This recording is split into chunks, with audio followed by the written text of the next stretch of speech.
ఇంత tasty fish ఫ్రైని ఎలా miss అయ్యానని మీరే అంటారు. ఈ వీడియో లాస్ట్ వరకు చూసి నేను చెప్పిన విధానంగా ఒకసారి ట్రై చేయండి. ఫిష్ ఫ్రై అనేది చాలా క్రిస్పీగా అలాగే టేస్టీగా ఉంటుంది. ఇంకెందుకు ఆలస్యం వీడియోలోకి వెళ్ళిపోదాం పదండి.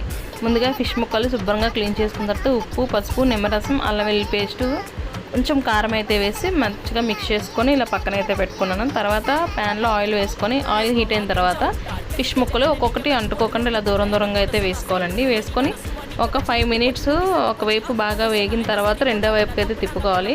మినిమం 5 నిమిషాలైనా వేగాలి, లేకపోతే చేప అనేది కళాయికి అయితే అతుక్కుపోతుందండి.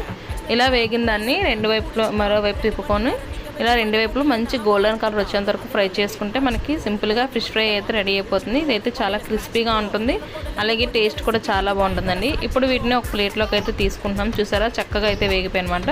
ఇలాగే మిగతా వాటిని కూడా ఫ్రై చేసుకొని పక్కన అయితే పెట్టేసుకోవాలి. అంతేనండి, చాలా సింపుల్గా టేస్టీగా ఫిష్ ఫ్రై అయితే రెడీ అయిపోతుంది. మరి ఈ వీడియో మీకు ఎలా అనిపించింది? ఈ వీడియో నచ్చితే ఒక చిన్న లైక్ ఇవ్వండి. ఫ్రెండ్స్ అండ్ ఫ్యామిలీకి షేర్ చేసి మన ఛానల్ని సబ్స్క్రైబ్ చేసుకోండి.